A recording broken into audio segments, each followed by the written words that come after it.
కానీ ఈ రోజున మీరు బీసీల గురించి మాట్లాడతానని మాతో అంటున్నారు. ఓకే, నేను ఖచ్చితంగా వింటాను. కానీ దానికి ముందు అసలు మీరు వైఎస్ఆర్సీపీ పార్టీలోకి ఎలా వచ్చారు? పార్టీకి ముందు ఇంకా వేరే ఏదైనా పార్టీలో ఉన్నారా? నేను వైఎస్ఆర్ పార్టీ ముందు కాంగ్రెస్కి వర్క్ చేస్తామండి. తర్వాత రాజశేఖర్ రెడ్డి గారి కుమారుడు జగన్మోహన్ రెడ్డి గారి స్ఫూర్తితో వైసీపీలోకి వచ్చాము.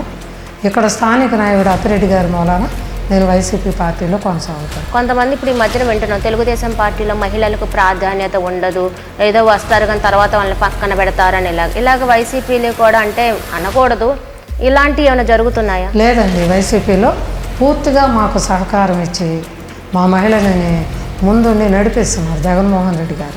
ఇప్పుడు గుంటూరు వెస్ట్ పరిస్థితి అందరికీ తెలిసిందే. అంటే మీరు పార్టీని తీసేసేయండి. చాలామంది ఏమంటున్నారంటే ఇది గుంటూరు టీడీపీ కంచుకోట, విడుదల రజనీ కాదు కదా, ఎవరు వచ్చినా అక్కడ ఎన్ని కోట్లు పెట్టినా గెలవడం కష్టం అని అంటున్నారు. దీన్ని మేము ఖండిస్తున్నామండి. ఎందుకు? ఎందుకనంటే విడుదల రజనీ గారు చిలకలూరుపేటలో తెలుగుదేశం దిగ్గజం పత్తిపాటి పుల్లారావు గారిని గడగడ వణికిచ్చిన లేడీ టైగర్. అసలు బీసీలకు అన్యాయం చేసిందే జగన్మోహన్ రెడ్డి. బీసీలకి పెద్దపీఠం రానున్న రోజుల్లో రిజర్వేషన్లు సీట్లతో సహా ఇవ్వబోతుంది. జైహో బీసీ అని తెలుగుదేశం పార్టీ అనేది కూడా నడుస్తుంది కదా. తెలుగుదేశం పార్టీ ఏం చేసిందండి? మా బీసీలని ఓటు బ్యాంక్ కింద మమ్మల్ని చూశారు.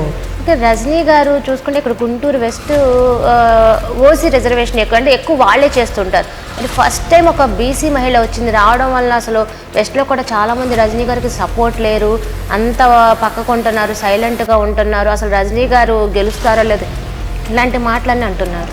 గెలుస్తారండి. సపోర్ట్ ఉన్నారా? అందరూ పూర్తిగా ఉన్నారు.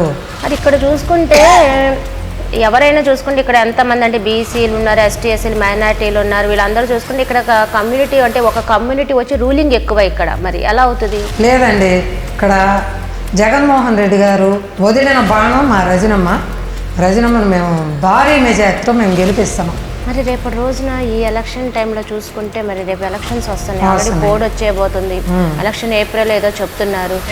మరి ఆ టైంలో మీరు రజనీ గారికి మీ బీసీ నాయకులు అందరూ ఎలా సపోర్ట్ ఉండబోతున్నారు? మేము పూర్తిగా మా మద్దతు విజులు రజనీ గారికి ఉంటుంది. మేమందరం పూర్తిగా సహకారం ఇస్తాము.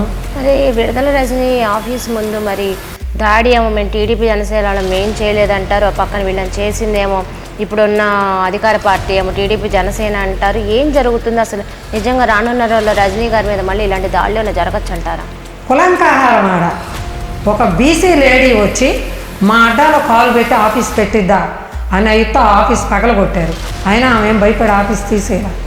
ఓకే, ఇప్పుడు చూసుకుంటే నారా లోకేష్ గారు ఒక మాట అన్నారు, ఓపెన్గానే చెప్తున్నా, మన ఇంట్లో పనికిరాని చెత్త ఎదురింట్లో పక్కింట్లో బంగారం అవుతుందా అని. నారా లోకేష్ గారు చెత్త కన్నా దరిద్రం అండి. చెత్త కన్నా నా దరిద్రం పప్పు. విడుదల రజనీ గారు చెత్త ఏం కాదు. విడుదల రజనీ గారు చిలకలూరుపేటలో బంగారం. జడివాన జాడతో ఈ వేళ జన జీవితాలు చిగురించేలా, లాలసీమలో ఈ